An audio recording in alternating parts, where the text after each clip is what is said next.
Well, Briony Benjamin is an author and motivational speaker, but neither of these job titles were part of her grand plan. No, after being told she had cancer, the content creator was forced to reevaluate and reimagine a new life, and the result is nothing short of inspirational. Briony Benjamin was a high-flying executive, but at 31 she received the worst news of her life, a shock diagnosis of stage 4 Hodgkin's lymphoma. I do feel scared. She decided to document her journey, detailing the heart-expanding highs. You get those eggs put on ice and your mum holds your hand every step of the way. I knew I'd have lots of eggs. Soul-crushing lows. You lose your hair, you cut it off. And what dying taught her about living.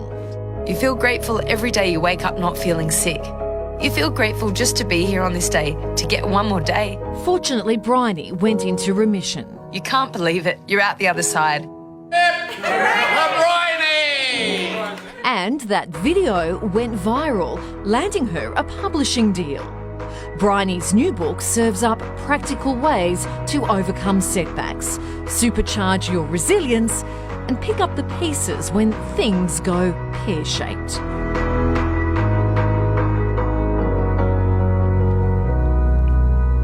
Quite remarkable, isn't it? We welcome Briony Benjamin live from the Gold Coast. Morning, Briony. Good morning. Thank you for having me. Oh, it's a pleasure. Take us back to the day of the diagnosis. You were feeling low energy all the time, but you were told by doctors that you were just stressed. So can you put into words how you felt hearing that, oh, in fact, you've got cancer? I mean, it's just, I think, news no one ever expects to get, and particularly when you're 31 and you feel like you're in the prime of your life. It was just a huge shock. Yeah, it takes your breath away. You had so much bad news, but you said one of the hardest parts was losing your hair. So tell us about that experience and how you adjusted to your new identity. Yeah, I think for women, you know, our hair is a huge part of our look and our identity, and it's such a marker when your hair is taken off, you know, that you're a cancer patient now. But my sister helped me with some great advice. She said, maybe as the hair starts to fall out, you could think this means the medicine's working and I'm a day closer to good health. So that reframing really helped me. Yeah, it's reframing, you're right. We saw in the clip there you freezing your eggs, and your doctor advised you to do that, and the procedure happened the day before you started chemo. How are you feeling about having a safety net? Look, I just felt incredibly fortunate to be able to do that and go through with that process. And, you know, it was a lovely thing to know that I would come out the other side and they would be there waiting for me should I need them. Briony, how did you do it? How did you dig yourself out of the trenches when those times were so tough, so rough, and there must have been times you wanted to give up? How did you get out of that? Totally. Well, I think, Larry, I made a decision really early on that if I had to do this anyway, I was going to make it as enjoyable as possible, even though that was hard sometimes.